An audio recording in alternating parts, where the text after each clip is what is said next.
So any discussion regarding this feeling-based prayer, this lost mode of prayer, sometimes seems a little more than academic until we can actually apply it in our lives or see it applied in our lives.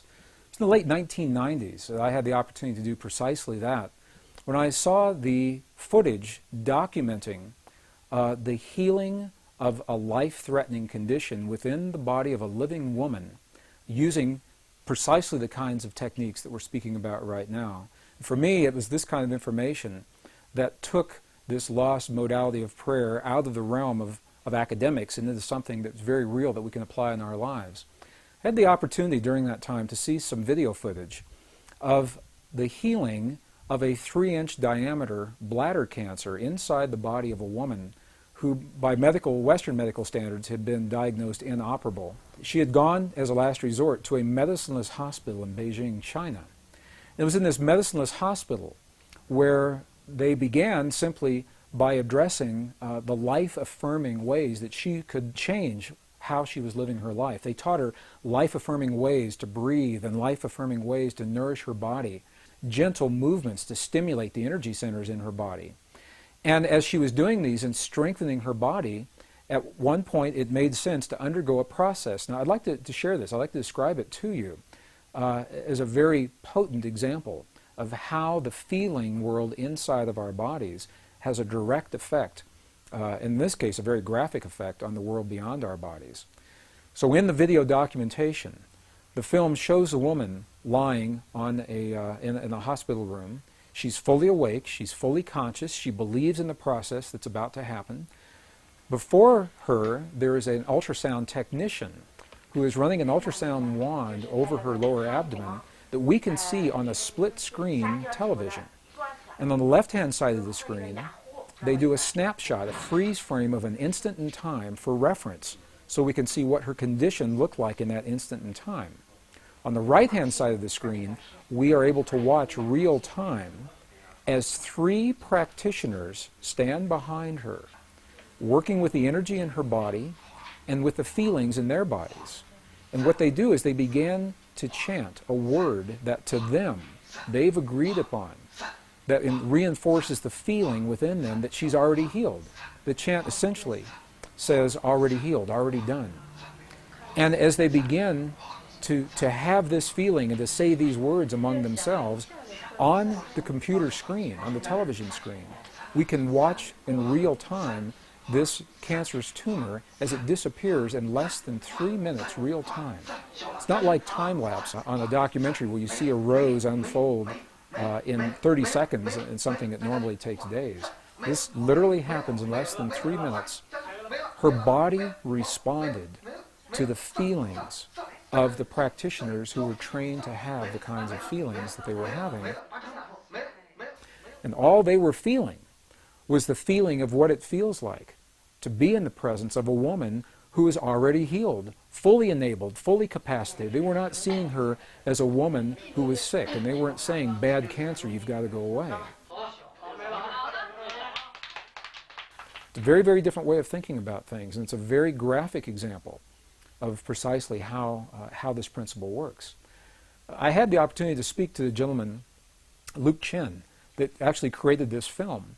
And I asked him a question. I said, what if those 3 practitioners weren't there? I said, could this woman have done this? Could any of us do this on our own? And he smiled at me when I asked him the question. He said, Greg, in all probability, she probably could have done it alone. However, there's something about us humans in that we seem to feel more empowered and stronger when we're supported by others in the things that we believe in and in the things that we choose to accomplish. So while she probably could have had this feeling and done it herself, having these 3 practitioners work with her was the threshold that it took for her body to respond. All they were doing was having the feeling as if she were already healed, and in less than 3 minutes her body responded. What Western physics now is beginning to tell us is that the same energy, the same field that led to the healing in this woman's body also leads to peace between nations. It's the same thing, different scale, same principle. So the field is real, it's out there, and it responds to us in ways now that we're only beginning to understand. Even more recently, the research has been done by the scientist Masaru Emoto regarding the relationship between human emotion, human feeling, and water drops is showing this relationship even more poignantly. What has happened is that these scientists, this particular research project, has discovered that droplets of water that make up over 70% of our world anyway and 70% of our bodies, that these droplets of water respond to human emotion, whether it is felt in the body or as it is actually written on labels that are placed onto vials of water, and the emotion of the researcher as the labels are being written and placed onto those vials. The vials are then frozen for a specific period of time, removed from the freezing process, and as they begin to thaw, they crystallize.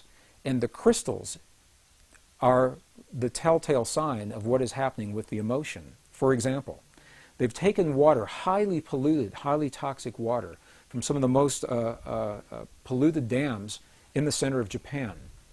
This water has never been known to crystallize. They just can't get it to crystallize. And when you look at it under a microscope, what you see, it's a very muddy, very nebulous form. There's no symmetry. There's no crystalline structure whatsoever before the emotions are in place.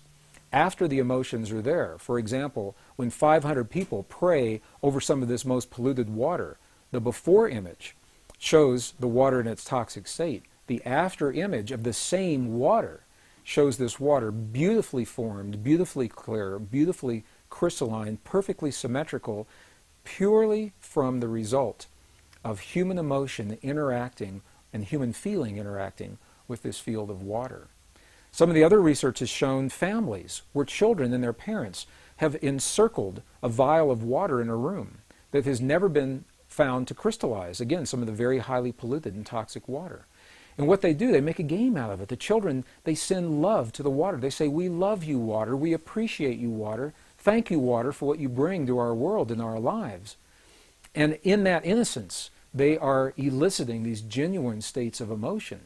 And as the research continues, it is precisely these vials of water that have received this kind of energy from the children and their families, feelings that the ancients called prayer, that the water begins to crystallize into beautiful, symmetrical, very clear forms, showing once again that there's a direct effect between what we feel in our bodies and what's happening in the world beyond our bodies.